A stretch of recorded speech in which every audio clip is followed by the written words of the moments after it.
that time, I had my clothing store. A kid by the name of Shaman worked for me, and I was gonna release my first clothing line, gang, Colorblind Clothing.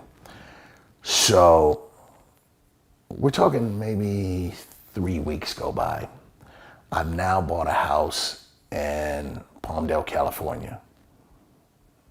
Before Palmdale became... When it was... Seems like now beautiful. it's where... Oh, it's fucking, forget it. It's for child molesters and Section 8. And I bought a house from when GMAC went out of business. I bought a house from a Spanish family for $86,000 cash. And I swear to you, on my life, every bit of the money was dope money. And the bag smelled. She was like, you don't have a bank account? I was like, you want the money or not? And I bought the house that day. Long story short, I had someone give me a fake profile to get another cell phone. And I go down, I put on a workman-like delivery shirt and act like I'm the guy picking up the phone. And I pick up the phone, because you know we have the magic show in Vegas? Well, there's the something show in San Diego. I think it was called the Spring Show. We didn't bring any clothes for that. I got a mail. Oh, done. And I remember, like this was yesterday, walking in to get this phone. And I had Shaman submitting the paperwork like I was this business guy, and I had this fake profile, fake social, everything.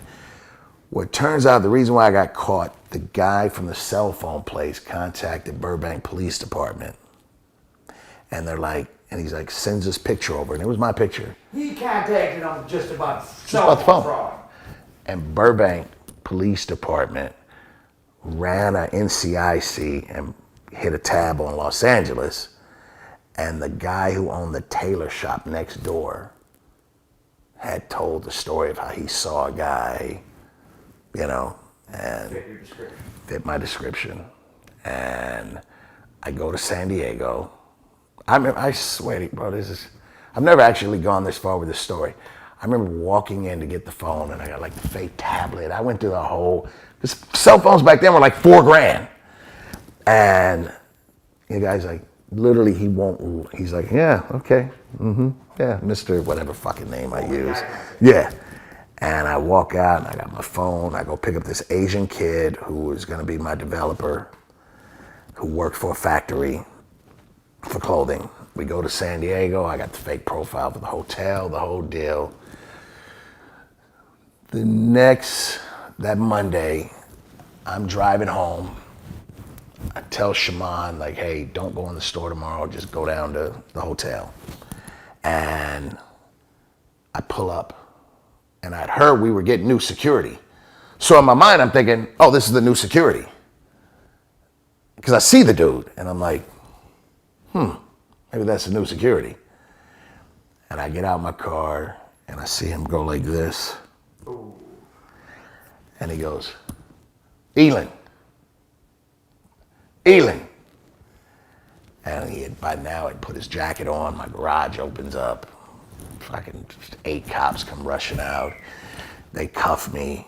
I get inside. I see who's supposed to be having our baby that week. My ex-wife sitting there with her hands handcuffed behind her back. Yeah, in the house, right there in the living room. And I lose I'm like, yo, take the fucking cuffs off her. And this female cop, this is in my paperwork. This female cop's like, you don't fuck, she was a sergeant, you don't run shit. And I hate cops, period. Everybody knows the story. And this female cop is like, you don't fucking run nothing, and goes like this with her face, shut the fuck up. And as I backed up, I drop kicked her right in her fucking face. Oh. I woke up with every knot. My eye was like this for like, and I thought they were there for the phones. And I remember they wake me up at like 3 that morning, or like, cause I had bail. So I'm like, yo, arrange my bail. And they're like, yo, you have another charge for grand theft larceny with assault with deadly intent. And I'm like, what the fuck is grand theft larceny? I'm like asking my bunk, like, the fuck is larceny? Went through the guy's pockets. Went through the guy's pocket and went into his car. I ended up pleading to a manslaughter charge, and I got more time for the grand theft larceny than I did for the manslaughter. I got a year for it's 1 to 15. But I got more for the grand theft larceny, going through his pockets and going through his car. You didn't even get shit from him. So, you know, you've told your prison stories, plenty of prison stories. I don't want to drag into it too much, but we do need to hear it. So kind of briefly just give us what you think the important highlights of your time in prison were. The highlights is never go. But to walk in there and I was 165 pounds, soaking wet, you know, I still had like juvie size. This is you not know. true. This is when the prisons are being filled with violent criminals. I got to the transition room to get processed, and the room said 50 occupancy, and I remember the counter was 112 of us.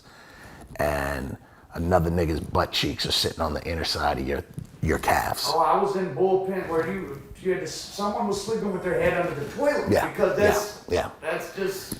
Max was supposed to be 4 to a room. It was 6 to a room. There's really only 2 beds, but they would go, well, you go that way. No, it was like me and another nigga here, and 2 on the bunk. I got there being from rolling 60 crip thinking that mattered. But in the county jail. Fuck it, get to prison. Oh, prison. The county, yeah, it's like, you know, yeah, but when I got to prison, and you know, the mind state of them yelling out. Max. Oh yeah, from the gate. I had a 4 number the moment I got there, and them yelling out Guillermo Elan, and I 487394, and Mexicans going like this. No, sir. No, sé que me estás still muévete, fucker. Like, he's not with us. Yeah. And niggas like, cuz, you's a Mexican? Like, there's an X in there. There's no S. Like, this, you know what I mean? And, yeah, Mexican, nigga, you's a Mexican? It's at the end. Mexicans. And again, I'd done jail time, but it was like, nah, nigga, you. And even talking about it now, I literally could tell you, even now, I get a taste in my throat of like a metal. I swear to you on my life, right as I started talking right now. Very dead. Okay. That's the best time did it. I see a high some. It's kind of high, bro. Okay. Well, let's freaking find it. People can tell whatever fucking story they want. There is nothing. And the gang shit is just like the rap shit. All of a sudden, a dude that would not be your homie on the streets from another gang is now your best friend in prison. Because of the racial. Yes. And Blacks are outnumbered. yes. And I had to, you know, my tattoos say neighborhood, 60th Street. I had to be what I had to be. It took me a while to learn my program, and I learned it. And it's something I've never looked back on. Did you make a decision, hey, what the fuck am I gonna do when I get out? And when did the music idea get into your head in jail or not? It was Ice-T. I came home in 98. So they made you do 6. Oh yeah. Because of you were getting in trouble in jail or just? Well, it's a 1 to 15. You're gonna do a Mando, and then I kept fucking up on my number and fucking up on my points. I kept getting tickets. Yeah. So it wasn't 6. It was 5 and 10. 5 years, 10 months. And I walk in. I've known Darlene since his ex, Darlene, Lil Ice's mom, since we're all kids. You know, I dated her cousin. And I walk in, and Ice was like, nah, I'm like 210. One in, 165. I came out 209, 210. And I was like, damn, baby. And this is before I'm even 18 years of age. I'm already selling dope to Billy Preston, the 5th Beatle.